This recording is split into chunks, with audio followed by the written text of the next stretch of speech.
Muy buenas noches, estimados participantes. Bienvenidos a una videoconferencia más que realiza el Centro de Capacitación y Desarrollo Global. Les saluda Sofía Meléndez y como todos los viernes los acompaño en vivo y en directo desde los estudios de Desarrollo Global.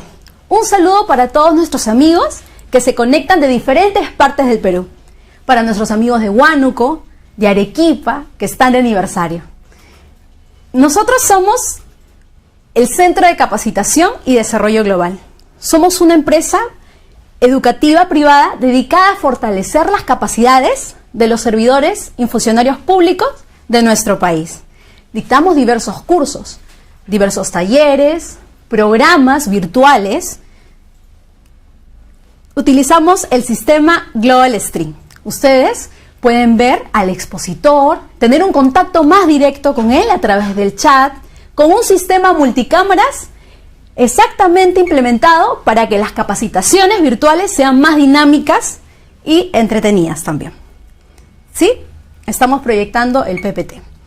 Contamos con diversos programas, ya les había mencionado, presenciales, programas virtuales y programas in-house. Es decir, vamos a las entidades, ¿sí? Y capacitamos en ese momento, ¿no? En diferentes temas específicos, ¿no?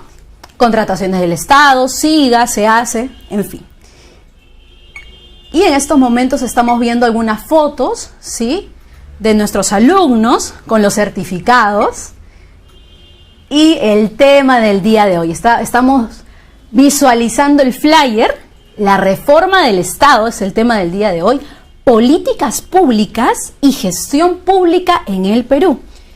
Contamos el día de hoy con la participación exclusiva de Víctor Castañeda. Muchos de ustedes ya han leído el resumen del CV de este connotado expositor, ¿sí? Especialista en gestión pública, y como el tiempo ya nos apremia, realmente es un gusto y un honor presentar en estos momentos y cederle la palabra a Víctor Castañeda. Muy buenas noches, Víctor. ¿Cómo estás? Buenas noches. Adelante. Buenas noches, ¿cómo están, amigos de todo el Perú? Un agrado estar con ustedes nuevamente, con Sofía, Salomé, Gilbert, todos, y haciendo un programa, una charla muy interesante para todos ustedes. Excelente. Sí. Gracias, Víctor. Buenas noches, estimados. Como cada semana, hoy vamos a iniciar la videoconferencia, obviamente contando con la participación exclusiva. De verdad que en Desarrollo Global nos sentimos sumamente halagados con la presencia de Víctor. Ya Sofi había proyectado por ahí el CV de Víctor. Víctor Castañeda es un referente en la gestión pública. Les cuento a todos ustedes, amigos, hace exactamente 15 días, si no mal recuerdo, Víctor, hubo un suplemento de gestión pública en el comercio y fue muy grato para mí encontrarte ahí como un referente, pues, como un técnico de la gestión pública, ¿no? Entonces, para esta casa, para este centro de capacitación, es un honor de que tú también pertenezcas al staff de Desarrollo Global y obviamente para mí es un doble honor de tenerte acá y hoy también escucharte. Por favor, Víctor, acá los amigos de Huánuco y Arequipa que están de aniversario, Apurímac, también está gente de Tingo María, de Loreto y a nivel nacional. Realmente estamos muy felices por la compañía de cada uno de ustedes y no quiero extenderme más y sino cederte el uso de la palabra, Víctor, para escucharte muy atentamente.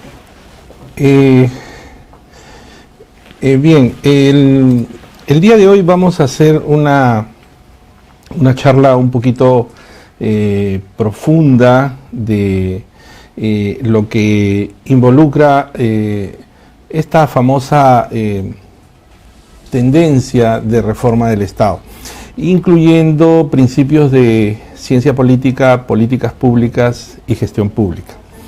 Es importante para todos nosotros que no queremos caer en el empirismo de estas ciencias, repasar algunos acontecimientos históricos sumamente importantes, ¿no?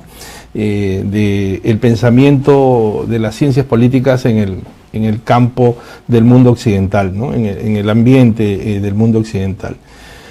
Primero que nada, ¿ya se está viendo ahí la presentación? ¿Sí? ¿Sí? Ok, perfecto. Primero que nada, muchos de nosotros que hemos caminado por la misma formación de escuela secundaria en el Perú, hemos visto algunos de estos autores a lo largo de los cursos de historia, pero es importante que revisemos algunos de estos conceptos nuevamente. Más que nada para posicionarnos cuáles han sido los aportes y de dónde es que vienen todas estas tendencias de lo que es la gestión pública el día de hoy y lo que es el management o la gerencia pública en nuestros días, ¿no?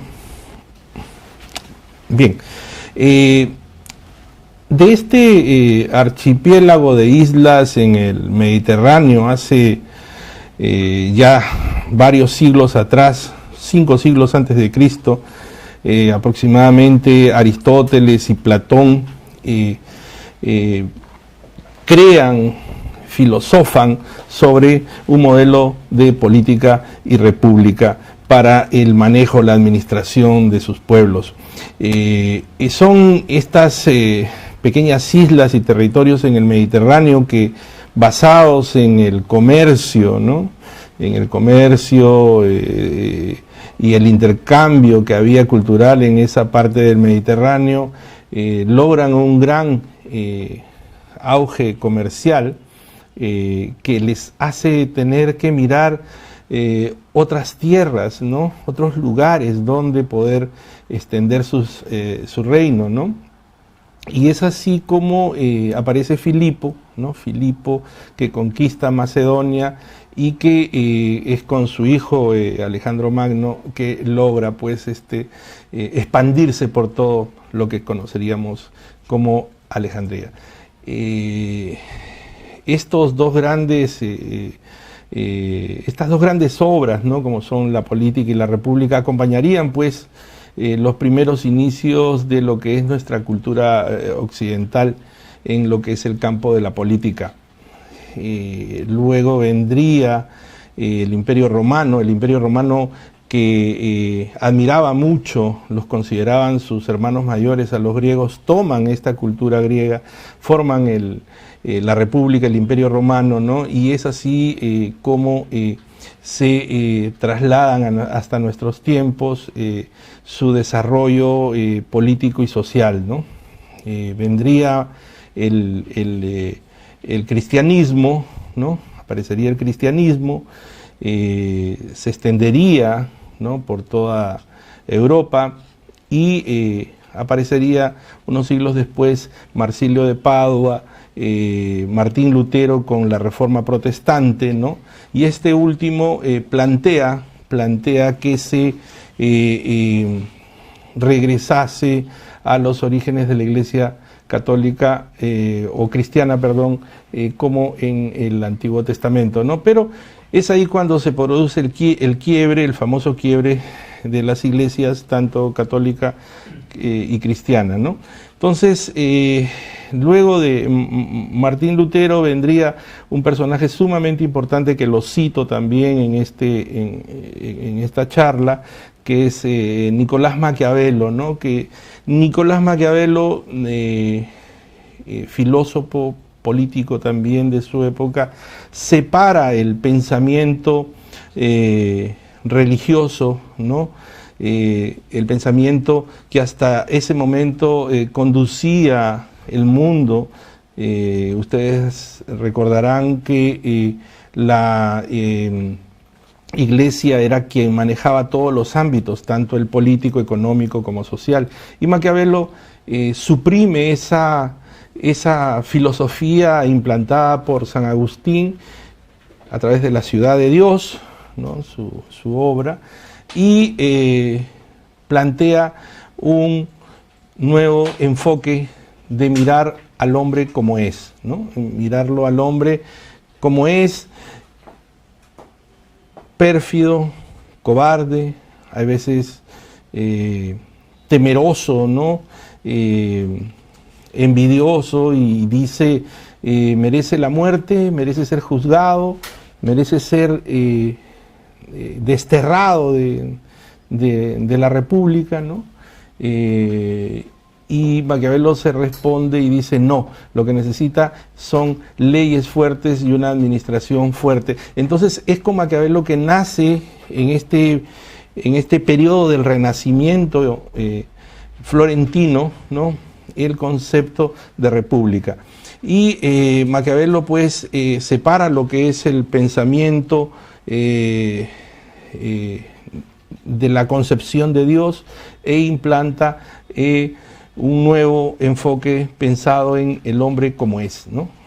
Luego vendría Thomas Hobbes con una definición evolucionada del pensamiento de Maquiavelo. Maquiavelo influye en todos los que vendrían después hasta incluso nuestros días, ¿no?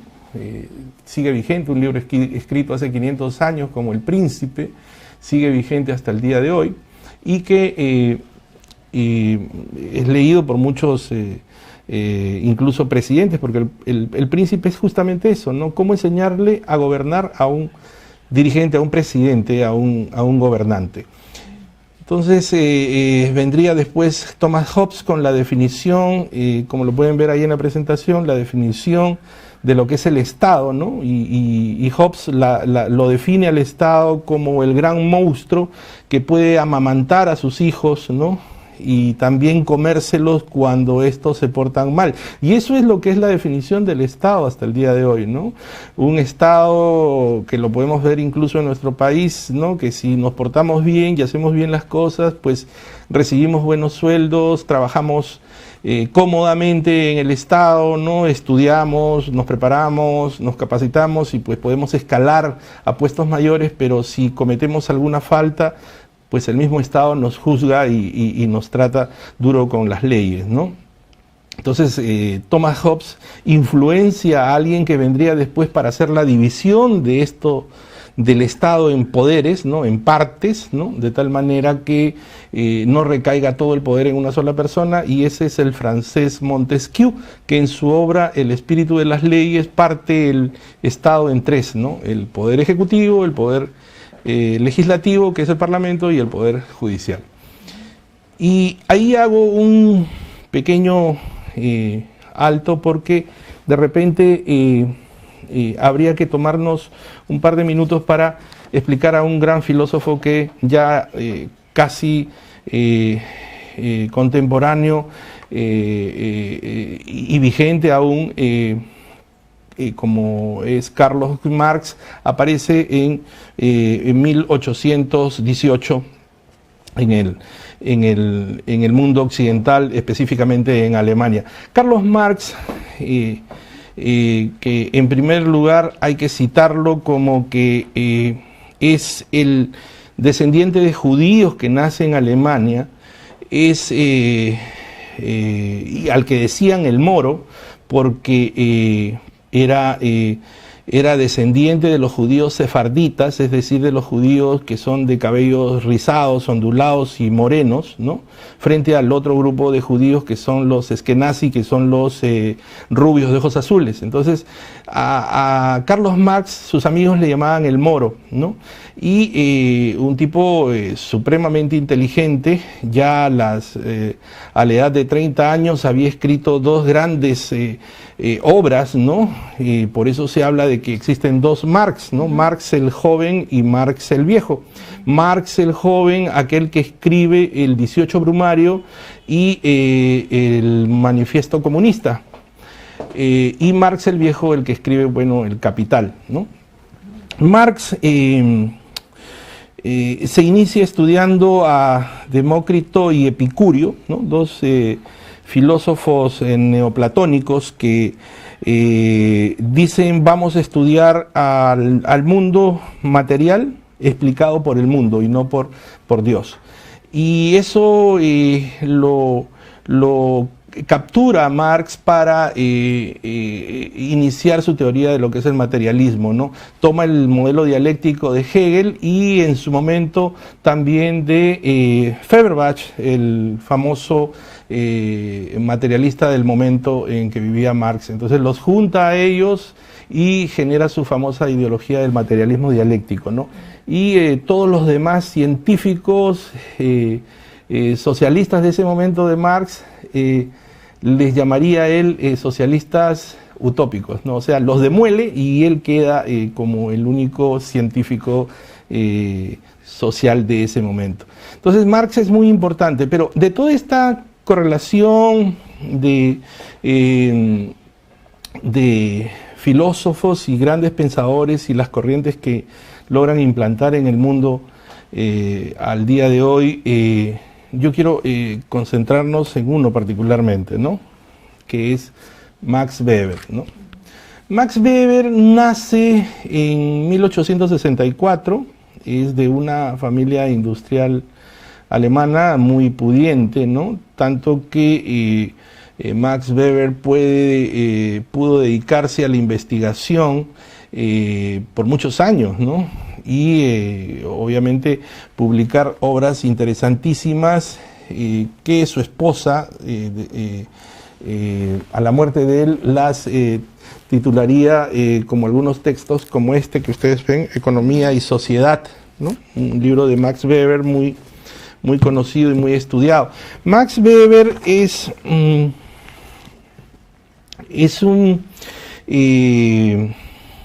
¿cómo decirles? Es lo que para los psicólogos es Freud, para los sociólogos es lo mismo Max Weber, ¿no? Max Weber es un científico social, ¿no? Es un hombre que combina la historia, la economía y la sociología para expresarse a través de sus obras y sus lecturas, ¿no? Él en su obra estudia los diferentes tipos de dominación y habla de un tipo de dominación que lo captura, ¿no? Que dice él no puede funcionar un Estado sin este tipo de dominación, y esta dominación es la burocrática, ¿no? Aquella que dentro del Estado es necesaria para que éste funcione, ¿no? Ese tipo de dominación es la que él acuñaría con el nombre de burocracia por primera vez, ¿no? Hay otros tipos de dominación que él también define como la racional, que descansa en la creencia de la legalidad, de las órdenes y de los derechos de mando; la tradicional, que reposa en la creencia en la santidad, en las tradiciones y en la legitimidad de estas, ¿no? Y la carismática, que descansa en el heroísmo y en la ejemplaridad de las personas y sus órdenes. ¿Tienes alguna pregunta? Perdón que te interrumpa. Sí. No quiero dejar pasar el momento mientras aprovechas en tomarte algo de agua. Quiero decirte que acá los alumnos a través del chat han iniciado un debate completo. Ahora te vamos a pasar. Yo de verdad que me estoy riendo bastante con la interacción que hay entre ellos. Mira, iniciaste hablando muy poco de Maquiavelo y ahora nos traes a Marx. Pregunto, entre los dos, ¿quién es el padre de las ciencias políticas? Muy buena pregunta, Salomé. El padre es Maquiavelo. Maquiavelo es el que jalamos hasta el día de hoy y el que influye, ¿no? A muchos de los que vendrían después. Es el que abre la puerta, porque Maquiavelo es el primero que separa lo que es la ciudad de Dios de San Agustín y dice: lo que es de Dios, y al hombre lo que es del hombre, y el hombre es la ley, y la ley empieza a partir de Maquiavelo a generarse como código de responsabilidad, como código de ética y como código de comportamiento, y la sociedad se va ordenando. Muy bien. Y dime una cosa, ¿Marx está vigente hoy en nuestros días? ¿Cuántos Marx hay, Víctor? Bueno, la pregunta es muy buena, Salomé. yo creo que no se estudiara a Marx si es que no estaría vigente, ¿no? O sea, definitivamente en todos los claustros universitarios se estudia hasta el día de hoy a Marx porque sigue vigente. Y es incluso, puedo decir que casi todas las profecías de Marx se han cumplido.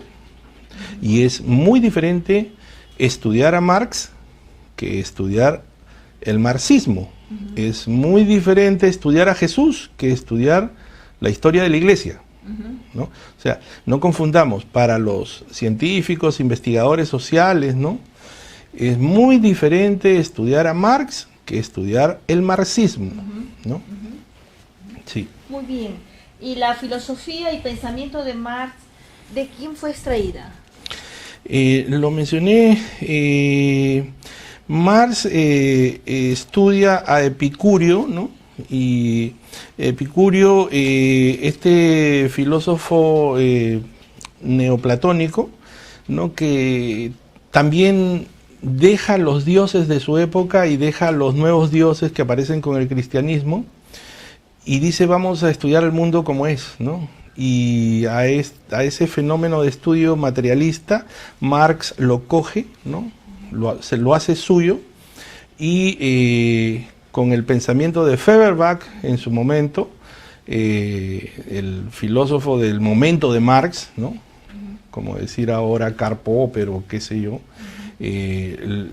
Feuerbach, que era el materialista de ese momento, lo coge Marx y saca también de Hegel el pensamiento dialéctico y fusiona eso en lo que ya conocemos el materialismo dialéctico de Marx. Y todos los que en su momento hablaban de también socialismo, ¿no? En la época de Marx, él los denomina socialistas utópicos. Por eso dije que los demuele, los destroza, y él solamente se queda como el único socialista científico.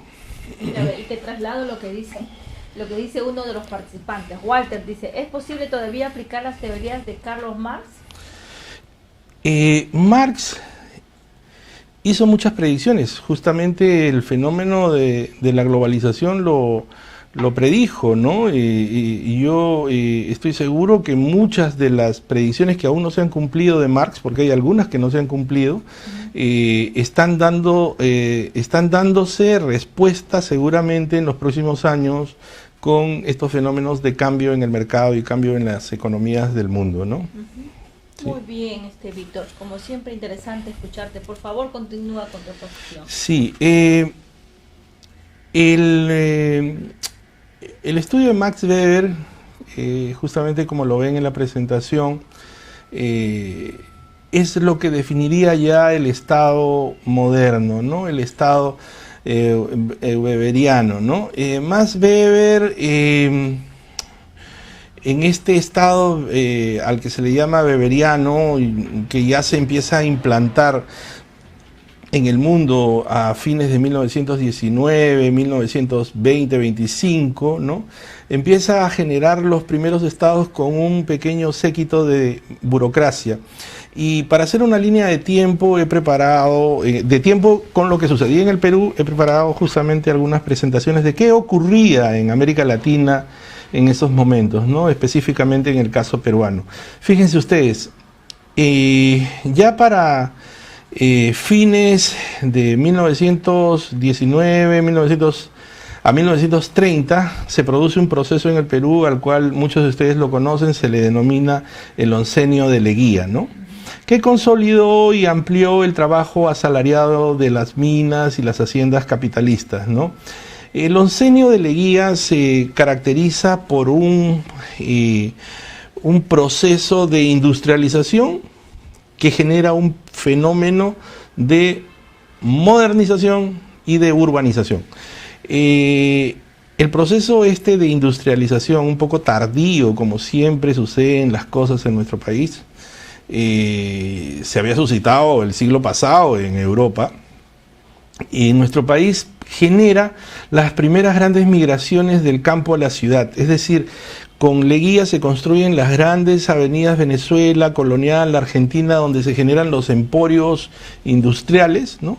Y se tiene que que requerir mano de obra. Entonces empiezan a producirse los primeros grupos de inmigrantes del interior y estos llegan a Lima y no tienen dónde agruparse, a dónde vivir, y entonces empiezan a generarse las primeras demandas populares y aparece el primer proceso de migración en el Perú, que genera por primera vez el gran distrito obrero, en aquellos momentos, hoy en día conocido como La Victoria.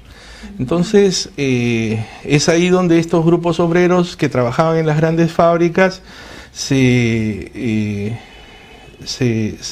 juntan para vivir, se agrupan para vivir, generan sus primeras agrupaciones sindicales, sus primeras demandas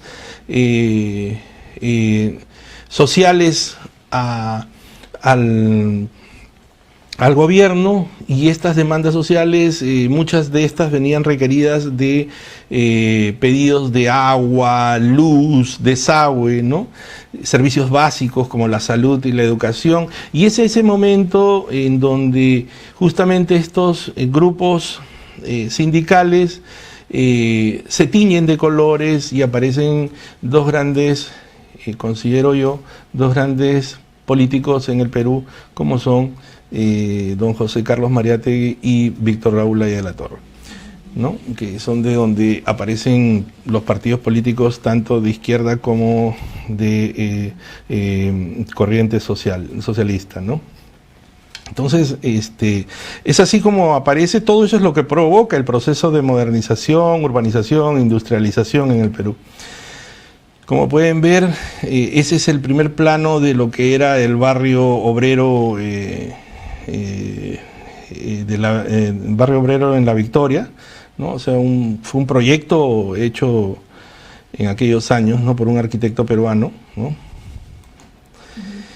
El segundo proceso de migración y urbanización en el Perú vendría con Velasco, ¿no?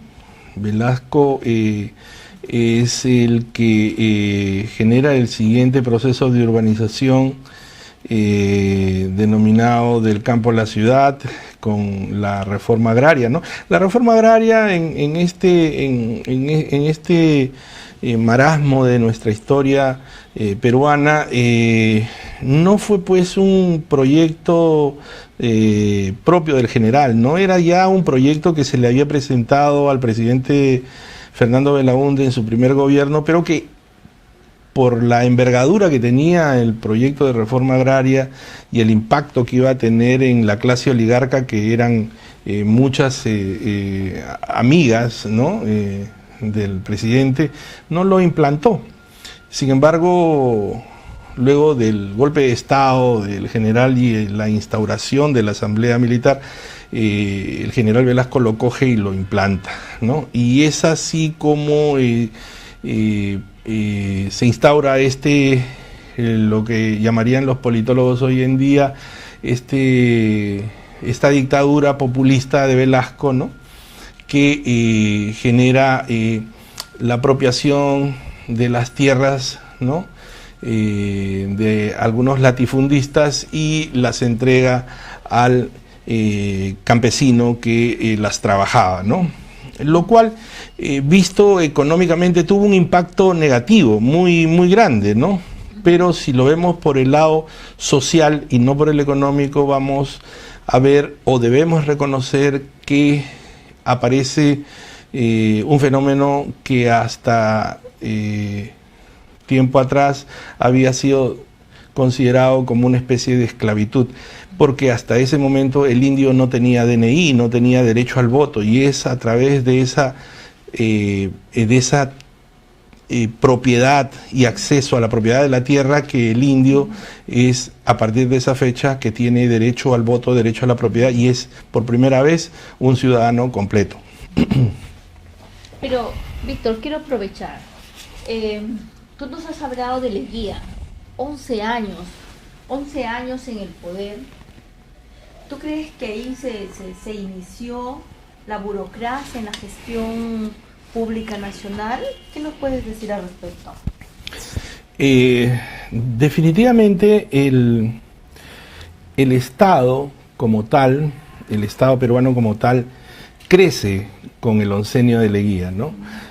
Crece, ¿no? Definitivamente crece.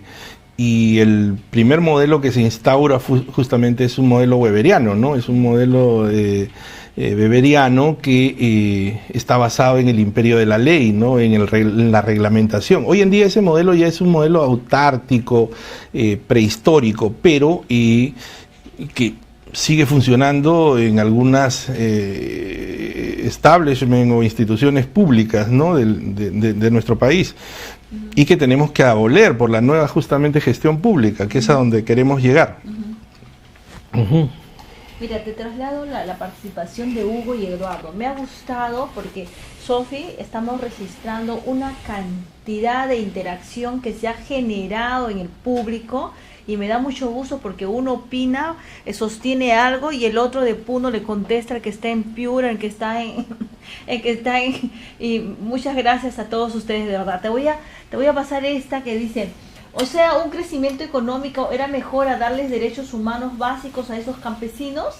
Y el otro le contesta: claro, como dice el doctor, no benefició en muchos aspectos, principalmente el económico. ¿Qué puedes decir de estos comentarios, Excelente, excelente, los felicito, están muy atentos y me encanta que piensen así, porque es muy egoísta, es una forma muy egoísta pensar que solamente podemos analizar la realidad del país desde la ciencia económica. No es posible que pensemos que a través de una sola ciencia se puede entender la realidad nacional. Tenemos que mezclar más ciencias, traer más herramientas, la sociología, la antropología, la psicología. Tenemos que saber cómo pensamos los peruanos por dentro.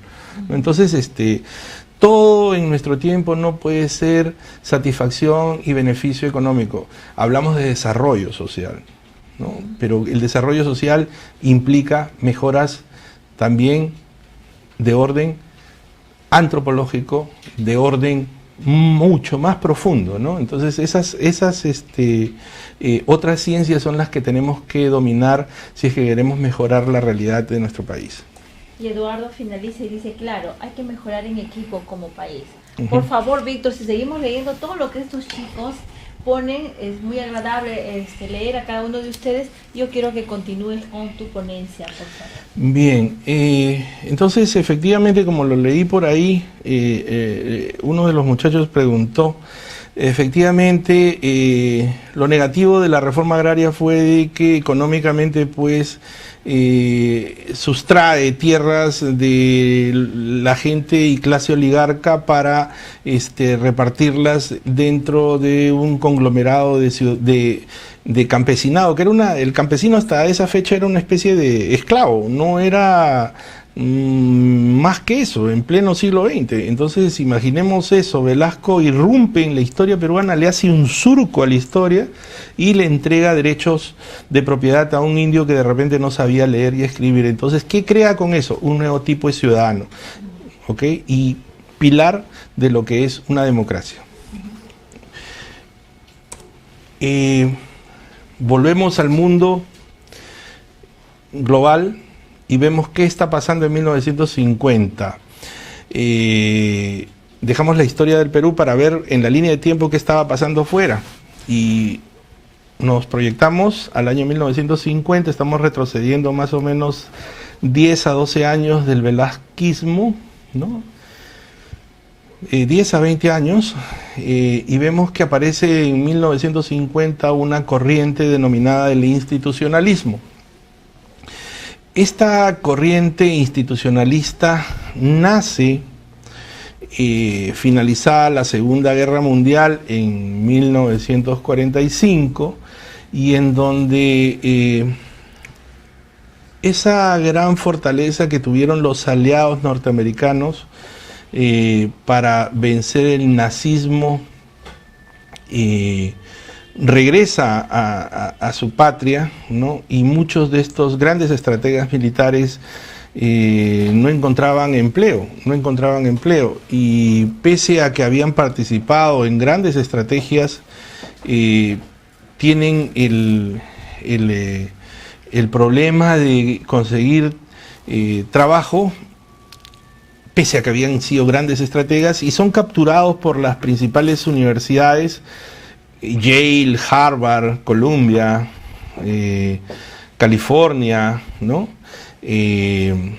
Estas universidades los captan para aplicar las estrategias, ¿no?, militares con las que habían combatido en la Segunda Guerra Mundial, aplicarlas en la formación de cursos de gerencia estratégica aplicada a los negocios.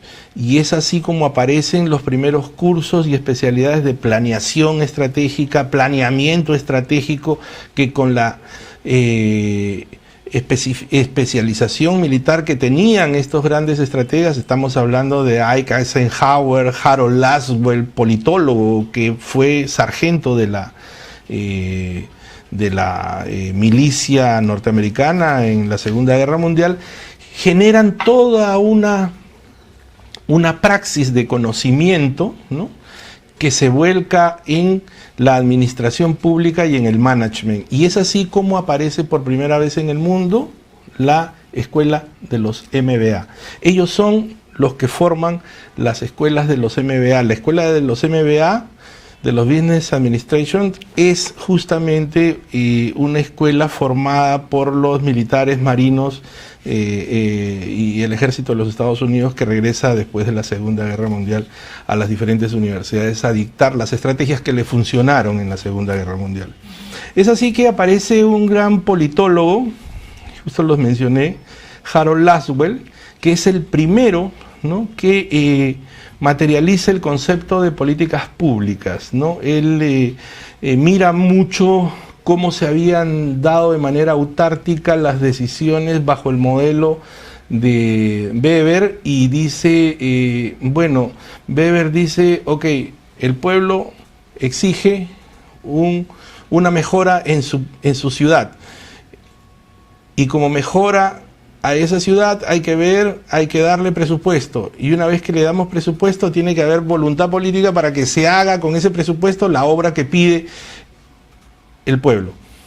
Sin embargo, el planteamiento de Harold Laswell es diferente, hace un ciclo, ¿no?, de política, ¿no?, en donde él dice, la política pública ahora va a ser la fase de argumentación, en donde a mí me van a decir qué es lo que necesita el pueblo, pero a su vez me van a demostrar con estadística y evidencia que sí, efectivamente se necesita hacer una escuela porque hay una cantidad X de niños que no van, ¿no? Luego se hace la aprobación de esa política pública, se hace el diseño, se hace la implementación y luego la evaluación, y a eso le denomina el ciclo de políticas públicas, ¿no? Y ustedes lo pueden ver ahí. Hay primero una fase de agendación o de argumentación. La agendación, justamente que ha sido...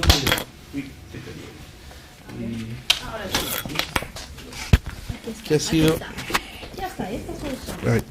justamente uno de los asesores del presidente Obama, William Kingdon, generó un libro muy interesante, ¿no?, que le llama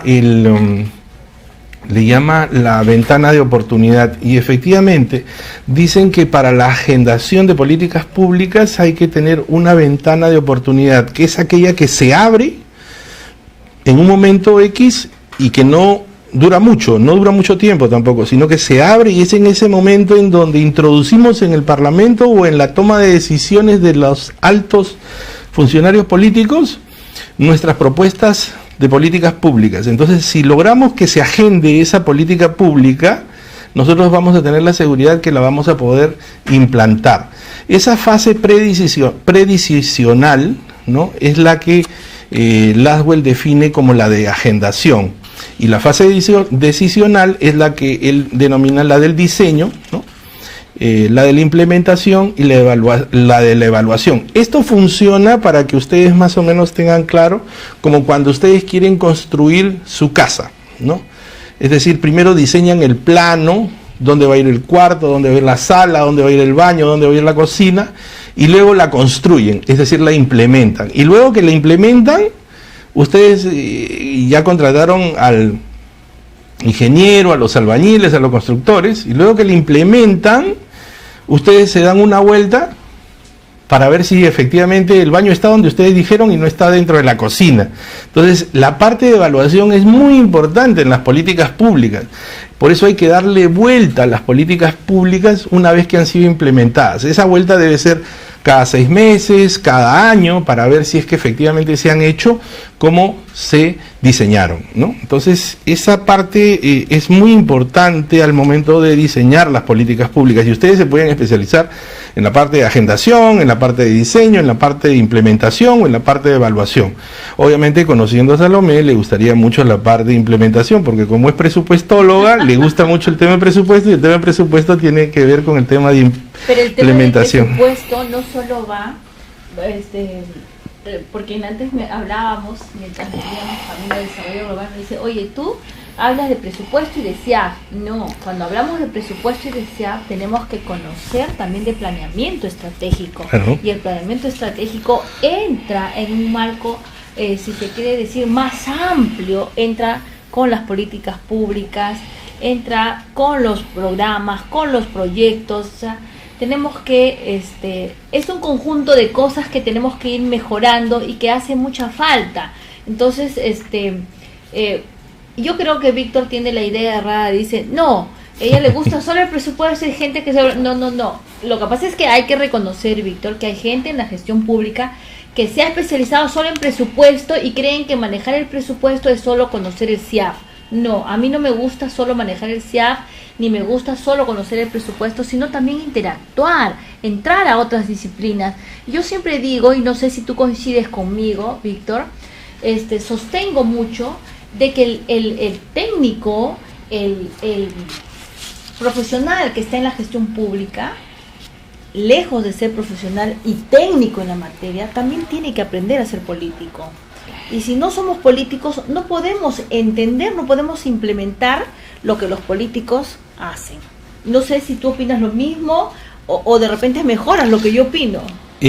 No, definitivamente, como lo dices, suena lindo, pero lo cierto es que siempre en la toma de decisiones del Estado predomina el factor económico, y no la mejor decisión es la que va a ganar el ser implementada, ¿no? Uh-huh. Yo puedo tener un diseño súper monstruoso, ¿no? Muy lindo, pero de repente su costo es mayor. Entonces el Estado siempre define en términos de costo-beneficio y se va por el de menor precio. Entonces eso es algo que particularmente a mí es una restricción que tenemos, que no me gusta mucho.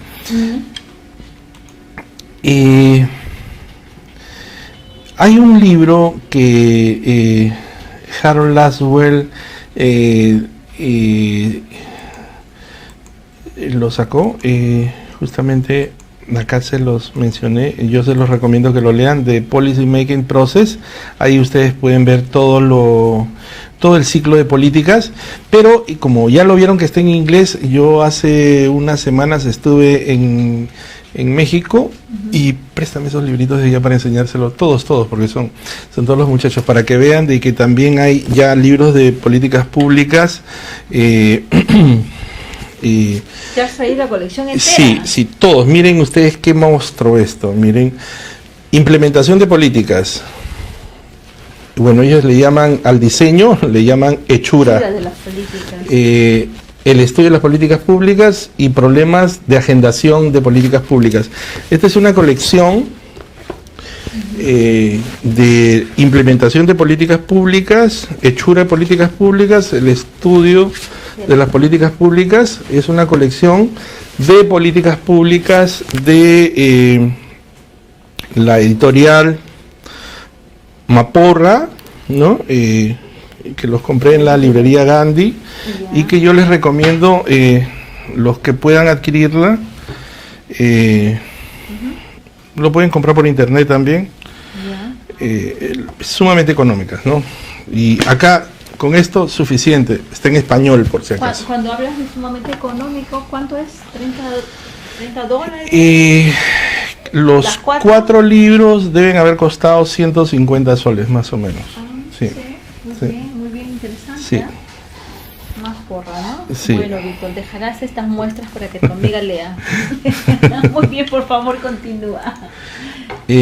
Bueno, a ver, los tipos de políticas públicas que hay, políticas públicas sociales, políticas públicas económicas y políticas públicas de gestión, ¿no? Las de gestión básicamente relacionadas con las que les gusta a Salomé, la de la planificación del gasto y gestión financiera. Me da con palo, pero está bien. Ahora vamos a...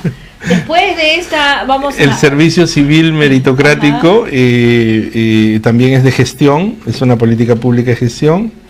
Presupuesto y recaudación, también de gestión, de organización y métodos, auditoría y evaluación, son políticas de gestión. Sociales ya sabemos las básicas, ¿no? Salud, educación, vivienda. Regresamos a Perú y vamos a ver que el tercer proceso de migración y urbanización en el siglo XX se inicia con el primer gobierno del presidente Alan García, donde se forjan los dos más importantes conos, ¿no? de Lima, cono norte y cono sur, Villa El Salvador, Villa María del Triunfo, Comas, Caraballo, ¿no? Que esta vez sí pues no fue producto de la, hay que decirlo como es, del desarrollo económico de Lima, que viene la migración, sino esta vez vienen porque son corridos por el terrorismo y las guerrillas del interior del país y la gente se viene a Lima a vivir. Esto fue acompañado por, como sabemos, una gran crisis, ¿no? Una gran crisis económica, ¿no? Pero que básicamente tuvo como fenómenos a la intervención que tuvo el Estado en diferentes ámbitos de la economía, ¿no? Y es que el mundo también andaba de cabezas. Acuérdense que se cayó el muro de Berlín, la perestroika se termina con Gorbachov y el Estado se empieza a inmovilizar en nuestro país, ¿no? Estamos con esto diciendo, no queriendo disculpar o exculpar a Alan García en su primer gobierno, sino por el contrario, decir de que si había pues un impacto mundial muy duro, muy fuerte en el mundo, se debió tener mucho más cuidado con la hacienda pública, ¿no? El Estado como agente de desarrollo se transforma en un obstáculo para la inversión privada. El frente de globalización, frente a la globalización, el Estado desprotege a sus ciudadanos, ¿no? Y el Estado deja de ser eficiente, ¿no? Los grandes impactos de esta crisis de los 80 son la globalización, el desarrollo tecnológico que no llega, reducción de costos en el transporte y pérdida de autonomía en nuestros estados, ¿no?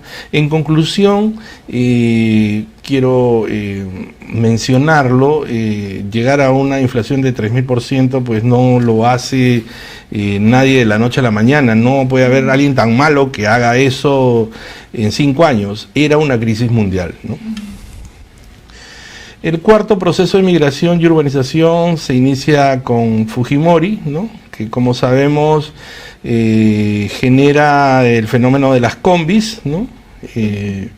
Se produce la población y urbanización de muchos de los cerros en Lima. Si ustedes se van por Hacho o se van por Comas, van a ver cerros muy pintorescos, ¿no? De diferentes tipos de casas y construcciones, e incluso hasta escuelas. Fujimori logra ponerle en estos cerros, escuelas, grandes unidades escolares. Si ustedes se van a Comas o van a San Juan del Lurigancho, van a encontrar que en medio de un cerro hay una escuela.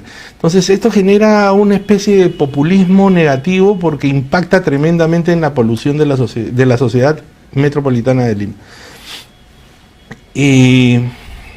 La reforma del Estado en los 90s y el consenso de Washington. Esto es importante, también lo sepan ustedes, ¿no? Mucho se habla, y en una época como la que estamos, ¿no? Electoral, a puertas de un año que viene electoral, mucho se habla de que la mejora económica que se tiene en el gobierno de Fujimori fue producto del ingenio y el desarrollo que él implanta en su periodo de gobierno, ¿no? En sus 2 periodos de gobierno. Fueron 3, pero en sus 2 primeros periodos de gobierno. Y esto no es tan cierto. En realidad, el recetario de mejoras que se debían hacer en la economía las impone agrupo con este nombre a un evento que se realizó en Washington, denominado el Consenso de Washington, que arrojó una serie de mejoras para los países de América Latina que estaban sufriendo duramente con la crisis económica. Y es este recetario de normas que lo toma Hurtado Miller y el presidente Fujimori, y lo traen y lo implantan a rajatabla en el Perú. Y es ese recetario de normas que era muy estricto, muy radical, ¿no?, el que logra estabilizar la economía y sacar de la crisis en la que nos encontrábamos en el país. Sin embargo,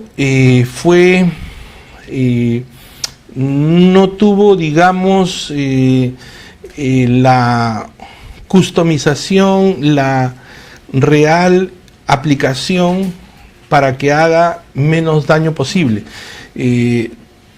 Por decirlo así, la reforma del servicio civil meritocrático debió ser parte de las reformas que debió aplicar Fujimori. Sin embargo, no lo hizo. No lo hizo porque obviamente no le convenía. Y eso se ha tenido que hacer 15 años después. Entonces, hubieron ciertas cosas que el Consenso de Washington, ¿no?, recomendó que no se hicieron, ¿no? Y eso, bueno, es por decisión política que no se hace. Entonces, sin embargo, sí se hicieron la de la disciplina fiscal, la de la reforma fiscal, la de la liberación de los tipos de interés, el tipo de cambio más competitivo, política de apertura respecto a la inversión extranjera, ¿no?, políticas de privatización que ya conocemos todos, política de desregulación y derechos de propiedad. Entonces, esto provocó que lo que vendría después en otros lados del mundo, ¿no?, nos vieran como que tuvimos algunas fallas, ¿no? Y esas fallas se corrigen en otros tratados que se darían después, como el de Maastricht, ¿no?, en donde se funda la Unión Europea, donde ellos sí fijaron la estabilidad de los precios para todos aquellos que estaban dentro de la Unión Europea, cosa que no se hizo en el Consenso de Washington que aplicamos en el Perú, ¿no? Pero bien, ¿cuáles son los límites entonces de las políticas públicas versus los límites de la decisión pública? Y acá yo quiero aterrizar un poco las ideas que les he dado, ¿no? No es que caiga en el modelo nuevamente weberiano, porque ustedes me van a decir, Víctor, pero tú dices que todo el modelo weberiano es legalista, o sea, está enmarcado dentro de la ley. Pues efectivamente sí está enmarcado dentro de la ley, y las políticas públicas también tienen sus límites ahí. ¿Qué quiero decir con esto? Lo siguiente. El primer techo que tienen las políticas públicas son que no se pueden desbordar de la constitución política. O sea, no podemos salirnos del marco, derechos humanos, económicos, sociales. Tenemos que regirnos a ciertas obligaciones internacionales. Tenemos que parametrizarnos en compromisos internacionales que ya están comprometidos, asumidos entre países, ¿no? Tenemos también que regirnos al marco ideológico del gobierno de turno. Por ejemplo, el tema del gobierno actual, ¿no?, el tema de la inclusión social. Entonces, todas las políticas públicas de inclusión social son el eje por el que giran todo el aparato del Estado. Y las de las decisiones judiciales, ¿no? O sea, lo que dice un juez, eso es ley, y la política pública no se puede desbordar de eso, ¿no? ¿Y quiénes son los verdugos que ven que esto se cumpla? El Poder Judicial, el Ministerio Público, la Contraloría, la Defensoría del Pueblo y los organismos internacionales. O sea, nuestro mundo de políticas públicas son avasallados por estos, digamos, así no nos podemos salir de estos ámbitos. Y bien, ahora vamos a entrar a una parte que a todos ustedes sé que les va a gustar, porque ya les dejo de hablar la parte de lo que es la ciencia política para entrar a un tema más de management, más de gestión pública, más de lo que le gusta a Salomé, ¿no? Que es el tema de globalización y competencia en un escenario mundial. Como ustedes pueden ver en la presentación, las economías más grandes del mundo son las que están en cuadraditos de rojo, ¿no? Tenemos ahí Estados Unidos, China, Francia, Italia, España, Japón. Esta es una fuente tomada del World Economic Forum del año 2011. Está relativamente vigente, ¿no? ¿Sí?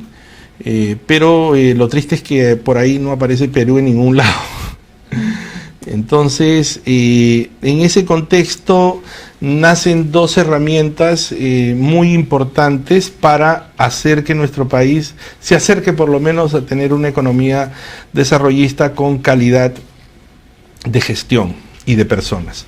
Y esto nos hace precisar algunos conceptos sumamente importantes: política pública, administración pública, gestión pública y gestión por resultados. Gestión pública, que es la búsqueda de objetivos y estrategias de acción, ¿no? Que son las políticas, que son imputables a los gobiernos en un determinado país cuando se reúnen condiciones en el que hacer frente a coyunturas de interés del público ciudadano. Administración pública es el sistema que da las reglas de juego para la gestión pública. Y fíjense, gestión pública es la manera, forma, estilo con la que se administran los recursos públicos. Ejemplo, los recursos humanos, los procesos, capital del Estado. Se inicia la forma pragmática, se inicia este proceso de gestión pública de forma pragmática con el presidente Ronald Reagan y Margaret Thatcher en Inglaterra, en Union King. Ellos son los que de alguna manera inician el fenómeno de la gestión pública. A diferencia de las políticas públicas, que como ya lo han visto, nacen con Harold Laswell, Limlow, Mayone, que se los explicaba al inicio, que son los que de alguna manera, después de la Segunda Guerra Mundial, evalúan cómo sus estrategias se podrían aplicar en la formulación de políticas. Es decir, las llevan, van a la universidad y en la universidad las piensan y luego las trasladan al Estado. La gestión pública nace al revés, nace de la praxis pura. Es decir, ustedes recordarán, Margaret Thatcher decía: tráiganme algo que no funcione para yo hacerlo funcionar. De repente sean muy jóvenes para recordarla, pero esta señora decía eso, la primer ministra inglesa. Y es ella la que a pura praxis mejoró la gestión del Heralding Care, del seguro social en Inglaterra, lo que en Estados Unidos sería el Medicare después, y que lo implementa también Ronald Reagan. Entonces ellos, a punta de mejoras, a punta de gestión y de buenos gestores públicos, en la praxis generan proyectos de mejora en sus gobiernos, que luego de haber funcionado tan bien, son llevados como los cursos que dicta Salomé a la universidad. Por eso digo que es al revés. O sea, no nacen de la universidad que se llevan al Estado, no. Son después de hacer su buena aplicación en la praxis pura, que se arma un curso y se lleva a la universidad. Entonces la gestión pública, por eso es que hasta el día de hoy está en proceso de efervescencia, no hay nada definido, no hay nada estudiado a 100% que diga así es, sino que estamos pasando por una versión mejorada cada vez de gestión pública y de las herramientas que esta trae. Por eso hoy día ya hablamos de SNP 2. La versión SNP 1 ya dejó de ser. Ahora el enfoque territorial de SNP ¿no? Es diferente. Entonces, hablamos de una nueva versión. Y es así que la gestión pública pues está teniendo un gran séquito de adeptos a nivel nacional, un gran número de profesionales que se involucran cada vez más con algunas de las herramientas de gestión pública. Pero la nueva gestión pública, que es la que un famoso profesor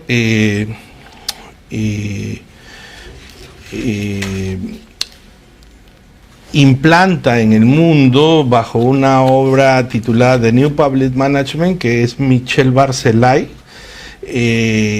define a la nueva gestión pública como un paradigma que es ver el mundo real como es, ¿no? Y que yo particularmente lo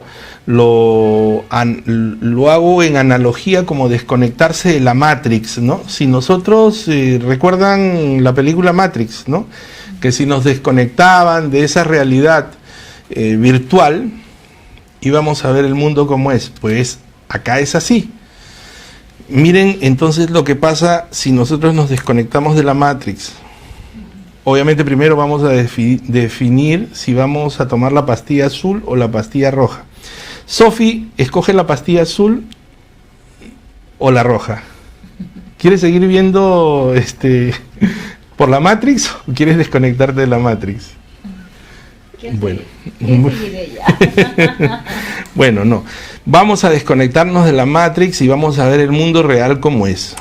Entonces, vamos a desconectarnos y vamos a ver polución, contaminación, impacto en la fauna y flora animal, contaminación ambiental, accidentes de tránsito, que los conocemos en el Perú muy bien, hambre, pobreza, salud por los suelos, maltrato a la mujer,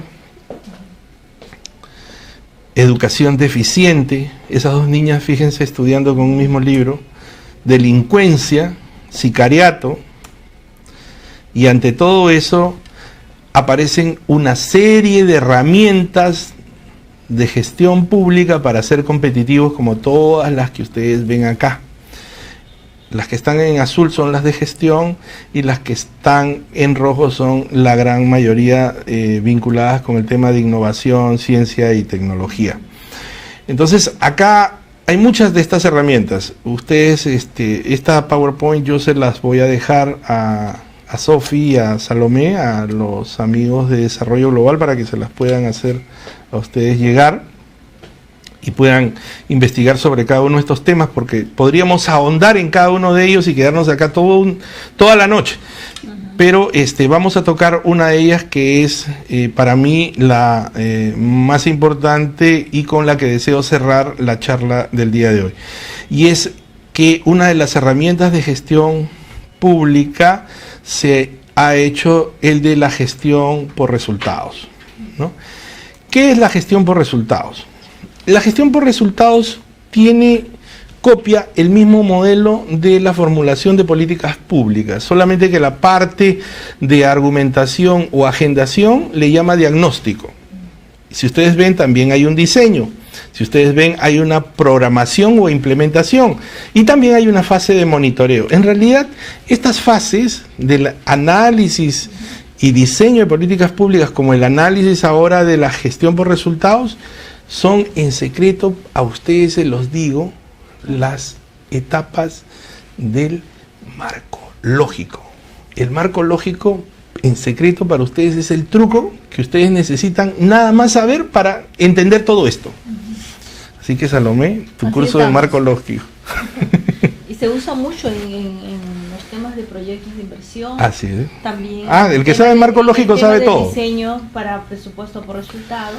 Sí. Sí. Sí, es una herramienta. Estoy en lo correcto, ¿no? Sí, por supuesto que sí, Víctor, por favor. Porque sí, si no, dime, ¿ah? No sé ni qué preguntarte, has hablado tanto. No, pues Salomé. Y de todo lo que has hablado, obviamente nos has dejado. Mira todo lo que has generado en las redes Yo no que sé. tenemos. Bueno, De eso es lo verdad que les nunca faltaba. antes, no sé si Sofi no me va a dejar mentir, nunca antes ha habido tanta participación de los participantes en el chat. Siempre han hecho sus preguntas. Qué lindo. Acá he visto que han hecho sus preguntas, se han contestado, se han recontestado y eso está muy bien. He visto también que muchos han aflorado Deben hacerlo, su pasión política, por decirlo. Unos qué han bueno. defendido a Alan, otros lo han defendido a Fujimori, otros le han dado duro a Toledo. Mira, como nunca han manifestado todo tipo de pasiones a través del chat. Muy bien, por favor continúa, Víctor. Bien,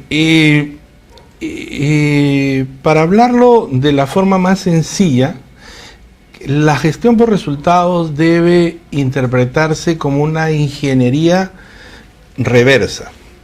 ¿Por qué reversa? Porque primero nos fijamos como meta qué resultado queremos, qué resultado deseamos obtener y luego desarrollamos todos los pasos que hay que dar para llegar a ese resultado. Es decir, si pensamos, y me pongo como ejemplo, que no lo quisiera, vamos a suponer que Víctor fallece, ¿no? Fallece porque se subió de peso, ¿no? Más, y le dio algo, una hipertensión, y bueno, fallece. Entonces, ese resultado que se produce, que queremos corregir, tenemos que ver por qué se suscita. Y retrocedemos en el tiempo y vamos a ver que Víctor efectivamente se puso obeso, se subió de peso, tiene 30 kilos de más, pero esos 30 kilos de más, ¿por qué es que se producen?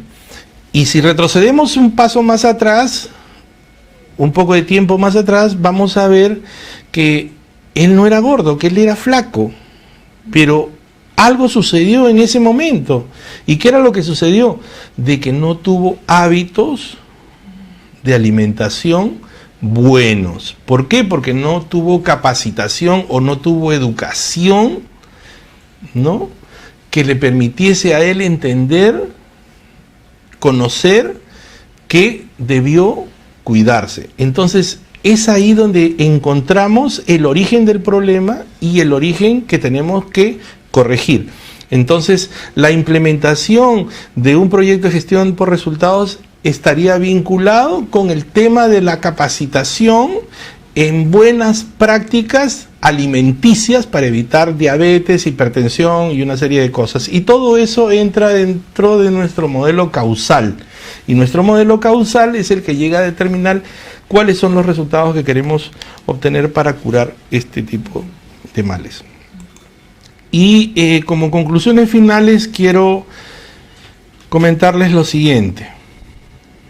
Los retos de las políticas públicas y la nueva gestión pública en nuestros tiempos están muy vinculadas con los derechos humanos, ¿no?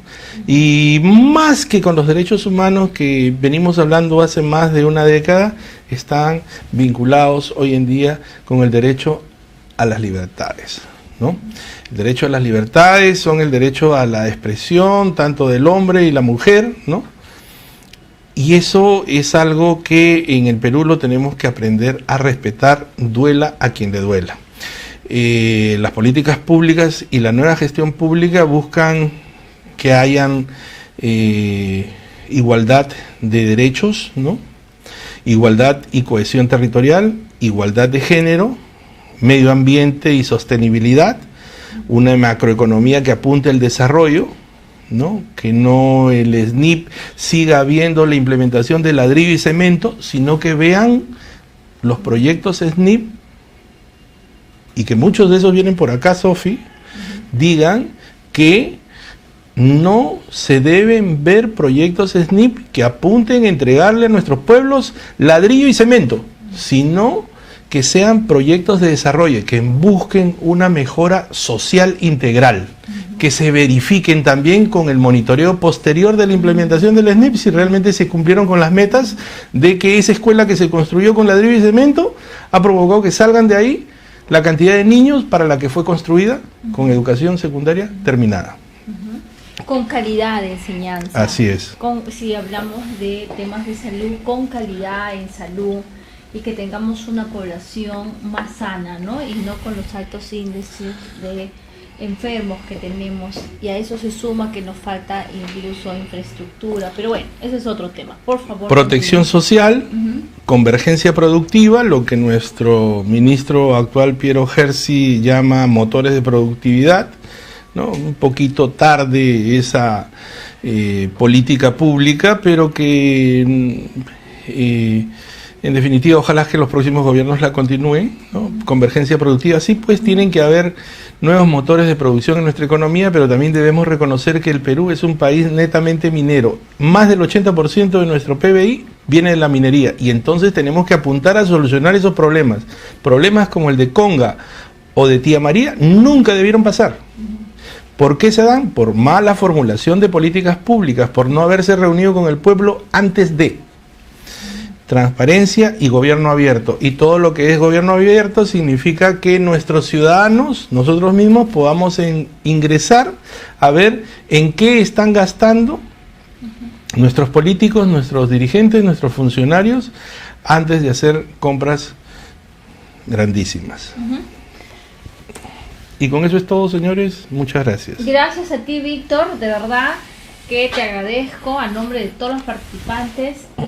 Yo incluso he estado muy entretenida con tu ponencia, ha sido brillante. Mira tú mismo la cantidad de aportes que hemos tenido esta noche. Muy bien, muchas gracias, muy buenas noches por nuestra parte, y los esperamos el próximo viernes con un ponente en otro tema, que seguro Sofi va a tener el gusto de anunciarles. Sofi, por favor. Y entonces, por favor, amigos, estos son los teléfonos, el WhatsApp, por favor, agréguennos. Ahí está el correo, info@cursosiaf, y la página, ¿no? desarrolloglobal.p, cursosiaf.com, y el Facebook. Entonces, como ya no hay tiempo para más, agradecerles, a ver si hacemos un plano general, señor director. Simplemente me queda agradecerles a cada uno de ustedes por su participación tan activa en vivo y en directo, y los esperamos el siguiente viernes con un nuevo tema. Así que no les vamos a decir el tema. Yo creo que más adelante se van a enterar. Va a ser sorpresa. Muchas gracias. Bendiciones para todos. Pásenla en familia. Hasta luego.